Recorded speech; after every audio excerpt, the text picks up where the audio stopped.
లో కూడా దృష్టి పెట్టాల్సి గ్యాస్ ఏజెన్సీలో చాలా వరకు కూడా ఇప్పుడు సిలిండర్లు నష్టపోయి కొన్ని సిలిండర్లు వెళ్ళిపోయి కొత్త సిలిండర్లు బుక్ చేసుకుని తెచ్చుకున్న క్రమంలో వారి దగ్గర నుంచి బిల్లు మీద అదనంగా 50 నుంచి 60 రూపాయలు వసూలు చేస్తున్నారు. ఓకే, నేను ఒకసారి collector, you can call them, you inform the same thing to them. ఒకవేళ నేను రేపు అడిగినప్పుడు నేను ఇది అయిన తర్వాత I'm asking public opinion. IVRS అడుగుతున్నా, మళ్ళా పబ్లిక్ లో సమాచారం తెప్పిస్తున్నా. నాకు ఒక కొత్త ఒరబడికి శ్రీకారం చుట్టాను. ప్రజలు ఎప్పటికప్పుడు నాకు సమాచారం ఇవ్వాలి, వాస్తవాలు ఇవ్వాలి. అవసరమైతే పేర్లతో సహా అడుగుతా. వాళ్ళ పేర్లు బయట పెట్టిన గానీ డెఫినెట్ గా యాక్షన్ తీసుకుంటా. ఎవరు తప్పు చేసినా వదిలిపెట్టను. I'm very clear. అందుకనే ప్రజలను కూడా నేను చాలాసార్లు రిక్వెస్ట్ చేసేది, నేను ఏదైనా అడిగితే ఫ్రాంక్ గా ఇన్ఫర్మేషన్ ఇవ్వండి. మీరు పేరుగా ఇవ్వండి. 1 minute. జీఎస్టీ లేని వర్క్ షాపులు కూడా ఉన్నాయి. వాటికి ఏమన్నా ఉదారంగా అందిస్తున్నారు సార్? ఏమన్నా అది కూడా చూడమన్నాను. అంటే మనకు అకౌంటబిలిటీ లేకుండా, ఎవిడెన్స్ లేకపోతే నేను ఇస్తే అది ఎక్కడికి దారి తీస్తుందో నాకు తెలియదు. ఎవిడెన్స్ ఏదైనా ఉంటే వాళ్ళకు పాపం అన్యాయం జరుగుంటే విల్ హెల్ప్ దాం. కొంచెం చెక్స్ అండ్ బ్యాలెన్స్ చూసుకొని ఉన్నాయి. కానీ మనకు ఎట్లా ఎవిడెన్స్ ఏంటి, అది ఉందని మనకు తెలియాలి కదా. తెలియకుండా ఇచ్చాను. ఇప్పుడు 25,000 అందరికి ఇచ్చాం. అలాంటి షాపులు ఉన్నాయని కానీ రిజిస్ట్రేషన్ అన్నిటికి ఇచ్చాం. ఆ రిజిస్ట్రేషన్ లేనప్పుడు హౌ టు డూ ఇట్, ఏదో ఒక ఆధారం కావాలి. ఆ ఆధారానికి కూడా విల్ వర్క్ ఇట్ అవుట్.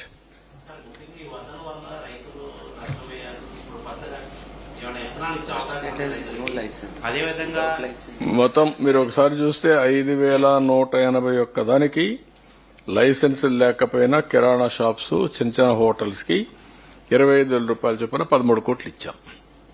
అవి కవర్ అయినాయి. అది కవర్ కాకుండా రిజిస్టర్ చేసిన ట్రేడ్ కి, ఎంఎస్ఎంఈలకి 40 లక్షల రూపాయలు, 40 లక్షల లోపల టర్న్ ఓవర్ చూపించాల్సిన పని లేదు. జీఎస్టీ కట్టక్కర్లేదు. అవి 2,500 వచ్చాయి. వాళ్ళకి 50,000 ఇచ్చాం. రెండోది 40 లక్షల నుంచి 1,50,00,000, వాళ్ళకు ₹1,00,000 ఇచ్చాం. 1,50,00,000 అండ్ అబోవ్ ఉంటే వాళ్ళకు ₹1,50,000 ఇచ్చాం. ఆ కేటగిరీస్ లో వీళ్ళు వస్తే ఇట్స్ ఓకే. అక్కడ కూడా రాకుండా ఎక్కడ మిస్ అయితే చెప్పలేం. సార్ ముఖ్యంగా సార్ ఈ వరదల వల్ల రైతులు పూర్తిగా నష్టపోయారు. ప్రత్యేకంగా వాళ్ళకి విత్తనాలు ఇచ్చే అవకాశం ఉన్నాయా? ముఖ్యంగా విత్తనాలు కాదు, ఇప్పుడు వాళ్ళకి అందరికీ 25,000 రూపాయలు ఇచ్చాం. ఇక్కడ ఇంకోటి కూడా గుర్తుపెట్టుకోవాలి మీరు, మేమిచ్చిన ఆర్థిక సహాయం ల్యాండ్ లార్డ్స్ కాకుండా, భూమి ఎవరిదో వాళ్ళకి కాకుండా కౌలుదారులకు ఇచ్చాం. బాధితులు నష్టపోయిన వాళ్ళకి కౌలుదారులకు ఇచ్చాం. ఇక్కడ ఇంట్లో ల్యాండ్ లార్డ్ కాకుండా, ఇంటి ఓనర్ కాకుండా, ఇంట్లో అద్దెకున్నటువంటి అద్దె వాళ్ళకి ఇచ్చాం. కాబట్టి రెండు కూడా జాగ్రత్తలు తీసుకున్నాం.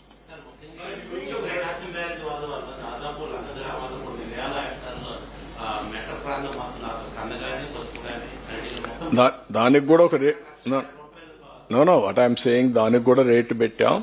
కందకు 40,000 ఎంత పెట్టాం అనుకుంటాను. హైయెస్ట్ దానికే పెట్టాం. మీకు అన్నిటికి కూడా ఒక్కొక్కసారి మీరు చూస్తే హార్టికల్చర్ లో చాలా క్లియర్ గా ఎప్పుడు ఇవ్వనంత కంట్రీలో నేను సవాల్ చేసి చెప్తున్నా, ఎక్కడన్నా ఈ రిలీఫ్ ఇస్తున్నారని చెప్పండి మీరు. Nowhere in the country. I know their machinery. ఒక వరద వచ్చినప్పుడు, ఒక తుఫాన్ వచ్చినప్పుడు, సర్వాన్ని నష్టం పోయినప్పుడు వాళ్ళకు వచ్చే ఇబ్బందులు తెలుసు. కాబట్టి యామ్కైతే 35,000 ఇస్తున్నాం. హైయెస్ట్ మనీ 35,000 ఇస్తున్నాం. దానికి టర్మరిక్ కి, బనానాకి, యామ్కి, చిల్లీస్ కి వీటికంటే 35,000 ఇస్తున్నాం. తమలపాకులు ఉంటే 75,000 ఇస్తున్నాం ఎకరాకి.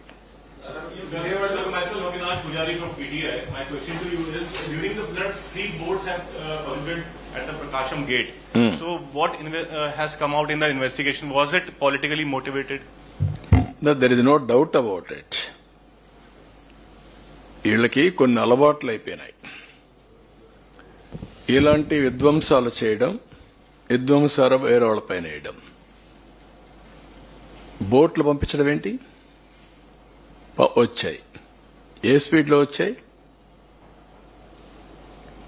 ఒక వెలాసిటీ 11,00,000 30,000, 40,000 వాటర్ పోయినప్పుడు ఎంత వెలాసిటీ వస్తుందో మీరు గుర్తుపెట్టుకోవాలి. ఆ వెలాసిటీలో 40 టన్నుల బోట్ వచ్చి ఏవైతే అక్కడ సపోర్టింగ్ ఉన్నాయో దాన్ని హిట్ చేసే పరిస్థితి.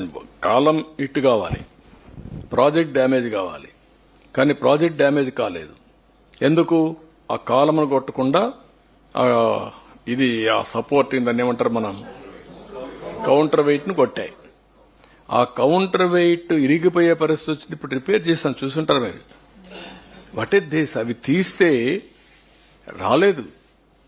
4-5 రోజులు ఎన్ని విధాల ప్రయత్నాలు చేసి తీసే పరిస్థితికి వచ్చా. బాధ్యత లేదా మీకు? క్షమాపణ చెప్పరా మీరు? మీ బొమ్మ వేసుకోలేదా? మీ గుర్తులు వేసుకోలేదా? మీ పార్టీ కాదా? అంటే దేశం వదిలిపెడతారా? ఆంబోతులా మీరు? అడిగితే ఎదురుదాడి చేస్తారా మీరు?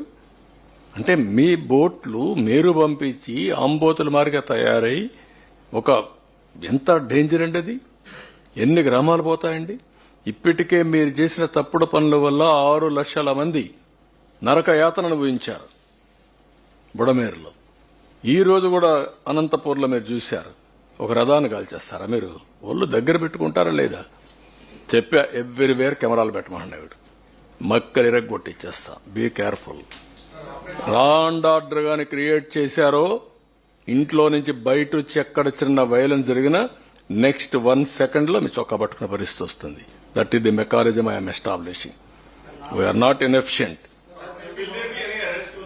Yes, will arrest. ఇదే కాదు, ఇవన్నీ అరెస్ట్ చేశాం. ఈ రోజు కూడా అక్కడ అరెస్ట్ చేశారు. ఎవడు తప్పు చేసినా, ఎవడు తోక తప్పినా, ఎవడు ఈ రాష్ట్రంలో నేరాలు క్రియేట్ చేయాలనుకున్నా అదే చివరి రోజు మీకు.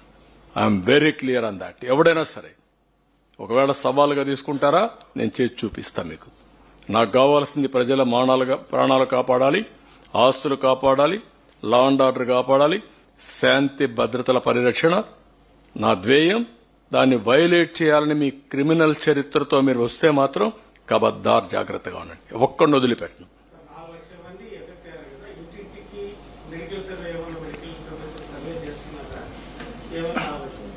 నో, డెఫినెట్ గా చేస్తున్నాం.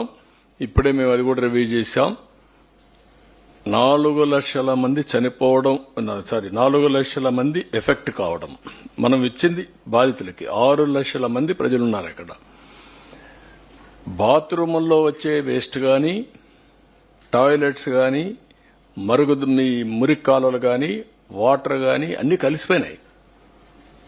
అలాంటివన్నీ కలిసిపోయిన సమయంలో ఇవి పనిచేసి ఫైర్ ఇంజిన్స్ పనిచేసిన విధానం, మా మున్సిపల్ అడ్మినిస్ట్రేషన్ నారాయణ గారిని వీళ్ళు చేసిన విధానం మీరు చూస్తే, వార్ ఫుటింగ్ లో అవన్నీ క్లీన్ చేసి వాటర్ పెట్టి బ్లీచింగ్ వేసి ఎక్కడ కూడా డిసీజులు ఒక్కటి కూడా అవుట్ బరస్ట్ కాలేదంటే దట్ ఈస్ ది చొరవ వాళ్ళు తీసుకునింది. అందుకే ఈరోజు పబ్లిక్ హెల్త్ కాపాడగలిగాం. నేను కూడా భయపడ్డాను, మా వాళ్ళకి చెప్పాను, మీరేం చేస్తారో తెలియదు, నేషనల్ వైడ్ గా తెప్పించండి, బెస్ట్ ప్రాక్టీస్ తెప్పించమంటే అవన్నీ కూడా తెప్పించాం. ఆ డ్రోన్స్ తిప్పి మొత్తం గార్బేజ్ అంతా లిఫ్ట్ చేశాం. నీళ్లన్నీ కూడా ఇది చేయగలిగాం, క్లీనప్ చేశాం, పరిశుభ్రంగా చేయగలిగాం.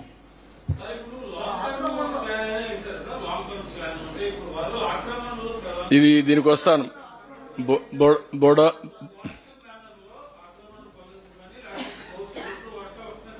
అదే రాబోయే రోజుల్లో చరిత్ర మళ్ళా ఎప్పుడు పునరావృతం కాకుండా ఆపరేషన్ బుడమేరు స్టార్ట్ అవుతుంది.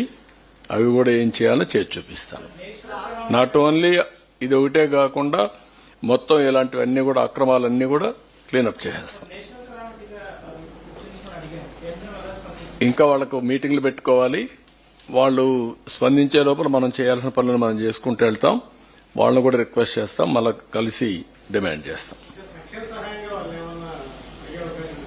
నో, డెఫినెట్ గా ఇవ్వాలి. నేషనల్ కెలామిటీ ఫండ్ కూడా ఉంది. మనకొచ్చే డబ్బులు మనకు వస్తుంది. ఎవ్రీ ఇయర్ వచ్చేది డిజాస్టర్ మేనేజ్మెంట్ ఫండ్ కింద, స్టేట్ డిజాస్టర్ ఫండ్ కింద వస్తుంది. గవర్నమెంట్ ఆఫ్ ఇండియా ఇవ్వాల్సిన డబ్బులు కూడా ఉంటాయి. వాళ్ళ దగ్గర కొంత కన్సర్న్ ఫండ్ ఉంటుంది. జరిగింది 7,600 కోట్ల రూపాయల నష్టం. అది ఇరిగేషన్ కావచ్చు, లేకపోతే రోడ్స్ కావచ్చు, గవర్నమెంట్ డిపార్ట్మెంట్స్ కావచ్చు, వేరియస్ నష్టాలు జరిగాయి, ప్రైవేట్ కావచ్చు, ఎన్ని జరిగాయి. దీంట్లో మనం 602 కోట్ల రూపాయలు ఈరోజు రిలీజ్ చేశాం. ఇంకా కొంచెం అటు ఇటు అవుతుంది. ఇది కాకుండా గవర్నమెంట్ ఆఫ్ ఇండియా ఇచ్చి రెస్టరేషన్కి పోవాలి. ఆ రెస్టరేషన్కి వారు కూడా సహాయం చేయాల్సిన అవసరం ఉంది. Will request them to give money. Okay, thank you. కాబట్టి మీరు కూడా బాగా చేశారు. పాపం మీరు కూడా